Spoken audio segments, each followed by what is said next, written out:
Katie, welcome back to Studio Spotlight. Today I am finally doing some Studio Ghibli inspired looks. Not gonna lie, I've been putting this off for quite some time now, mostly because it does feel a little bit outside my comfort zone. I love doing anime inspired lookbooks. Please feel free to check out my previous ones, as well as leave more requests in the comments because I love doing them, I do. But typically I prefer more of like that Nana, Misa Amane sort of aesthetic. So this feels a little bit more, you know? If you guys love to binge watch as much anime as possible, then you're also gonna love today's sponsor, which is Surfshark.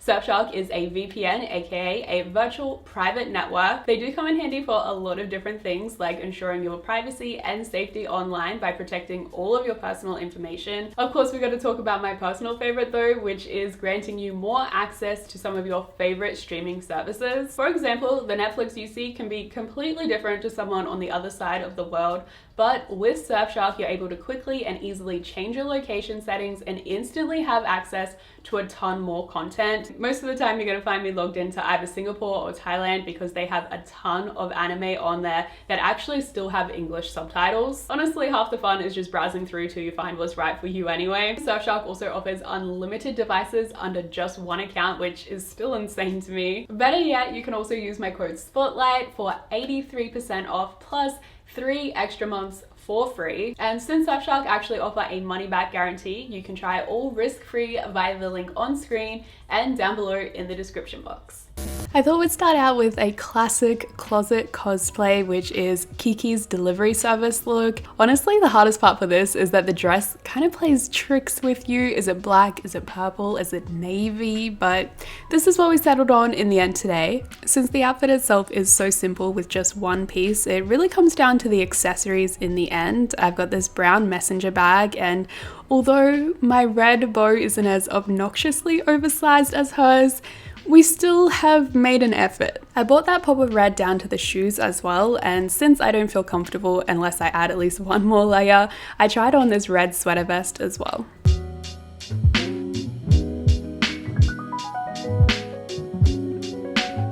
Whisper of the Heart is actually one of my favorite Ghibli films, especially out of some of the more underrated ones, I guess. It is kind of like a sweeter version of your enemies to lovers trope, which is probably why I enjoyed it. Added bonus that it delivers some great style inspo in the form of that really casual 90s anime vibe. Often in these sort of scenarios, they do tend to keep the silhouettes and the patterns quite simple, which means that your best friend ends up being color blocking. And I gotta say, I love how these tones pair together.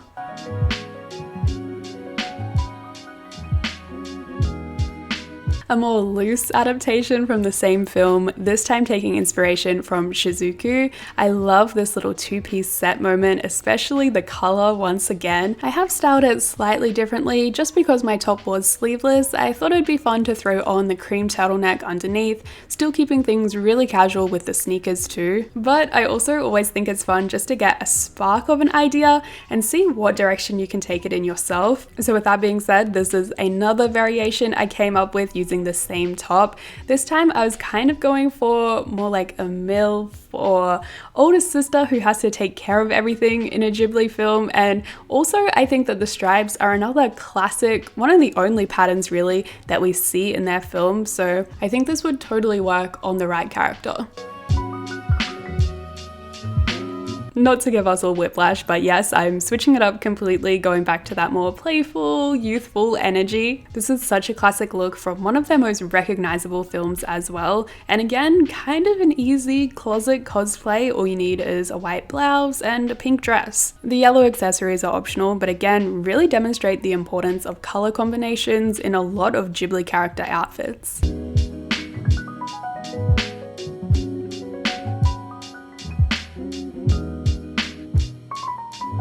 Although I consider Spirited Away to be somewhat nightmare-inducing for children, you cannot deny it is a fan favourite, and for good reason. Since a lot of the ensembles in the main portion of the movie are more so rooted in tradition, I needed to get a little bit creative with where I was actually going to draw my inspiration from, and decided to go with no face. Obviously the main theme being sticking to a majority black outfit with a pop of white, which is actually kind of unique for Ghibli characters. It's not often you see them in these darker tones. To really give it that no face stamp though, I felt like I needed to keep the silhouette long and also somewhat loose fitting. Okay, sometimes I actually prefer not having a visual reference, but rather just a alternate look of what I would style a character in personally, and I think this would look great on Chihiro. I feel like overalls are definitely something that is missing in the Ghibli universe. This mustard color sweater also just felt right, so I decided to style it up a couple of different ways. Simple with a pair of jeans, and then just adding on this varsity jacket as well. I feel like this is the perfect retro outerwear piece that we could have seen in Whisper of the Heart, Ocean Waves, anything along those lines.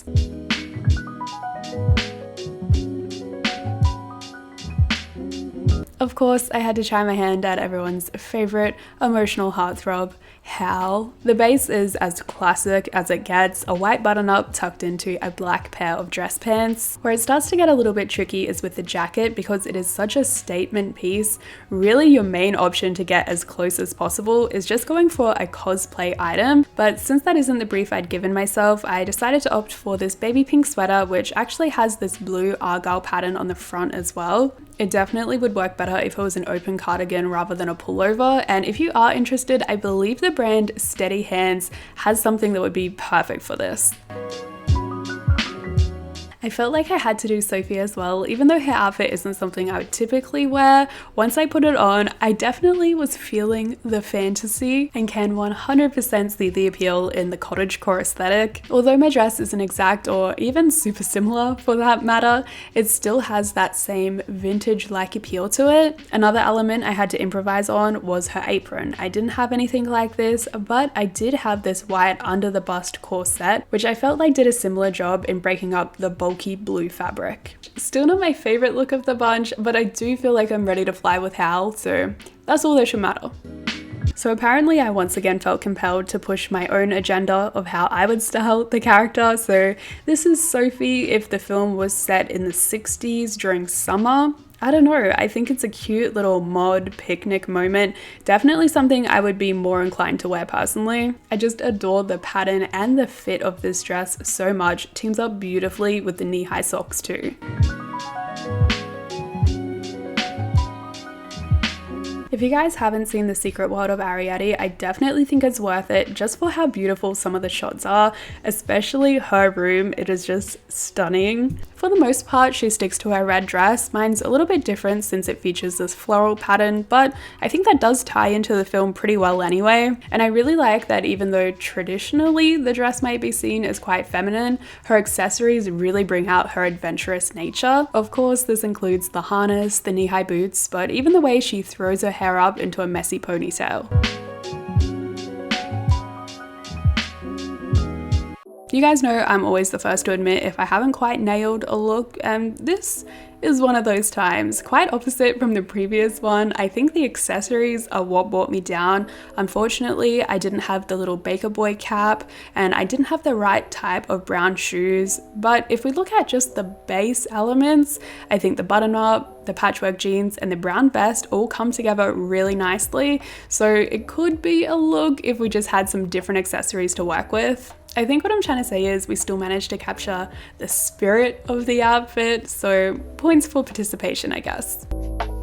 Okay, I clearly didn't think this through when I was numbering them because this is another one of my weak points back to back. And it's not even that I don't like it, it's just that I love the original costume so much. I wish I could wear that exactly, but unfortunately, very hard to recreate, especially without literally wearing a costume. The biggest obstacle that I sadly couldn't overcome was finding accessories in the same blue shade, so the compromise had to be introducing this cream color instead. I will admit I am obsessed with the hat though. I literally just sit here in my pajamas on the couch wearing the hat. Why? As you know, simple outfits can be quite the challenge for me, but I'm actually really excited with how Ponyo's look turned out. I think the key is in the skirt. It has just the perfect amount of volume to it. I kept it quite basic with just a plain t-shirt in a similar-ish shade to hers, and then added this green bag as a way to represent the bucket from the film. Because I still love this shade of green so much, I think if I was to wear the outfit, I'd try and introduce another element of it somewhere else in the look, and today I was feeling like this little cardigan would do the trick nicely. Although it does kind of make it too preppy for Ponyo's energy, I think. Kind of looks like I'm off to the tennis. My favorite thing from the cat returns are the security cats. That is just like peak comedy to me for some reason. But today I'm trying to recreate the look from the Baron himself. Definitely more of a light inspiration. I mean, hello, the jacket is cropped and I don't believe I remember him having his fluffy tummy out. Although I did end up getting a blue necktie, I didn't have enough space to work with a red vest and also had to take matters into my own hand when it came to the headwear. Didn't have a top hat, so decided to go with a black beret and just generally go for black accessories to ground the look a little bit. Sometimes when I do these sort of inspo videos, I just end up stuck in the mindset of that particular aesthetic, so I figured I'd put it to use and share a couple of extra outfits that I'd want to wear if I was sucked into a real life Ghibli universe. We definitely see a lot of yellow dresses featured throughout, so it felt like a good starting point. The puffy shoulders and the fullness of the skirt is what really sold me for this. If it was me, I'd style it with cowboy boots, but potentially sandals and a sun hat would be more Ghibli appropriate. Both Studio Ghibli and Wes Anderson films have this ability to just draw me into their own world and forget about everything else. I think that the color palette has a lot to do with that. Even just their scenery shots really set the mood, and I love whenever they feature these sort of pastel tones, which is what drew me to teaming these lavender trousers with this color block knit sweater vest. And you know what, I want to say this is probably my pick for best outfit of the entire video. I was just having too much fun with that skirt from Ponyo's look, so I wanted to bring it back for another outfit. This more cartoonish floral print felt like a good choice, and teamed with the shade of blue, it kind of reminded me of when the town goes underwater in Ponyo. I couldn't help myself and teamed it up with these go-go boots, but again, if you wanted to stay more true to the source material, sandals are probably a better option.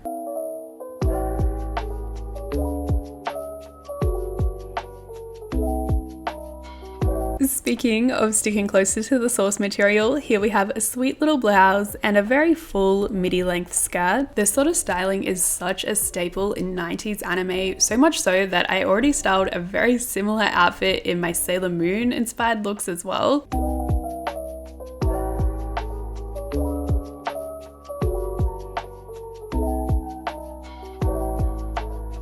I'm sticking with that same red, but I wanted to show you what I would wear if I was a 90s anime character going on a first date. I think I would opt for something a bit shorter, like this subtle floral white dress, but then keep it more casual with this boxy denim vest layered over the top. It's just giving me like little ramen date, but I still wanted to look cute. I don't know, I probably just have ramen on my brain because that's what I'm about to have for dinner when I finally finish recording this voiceover.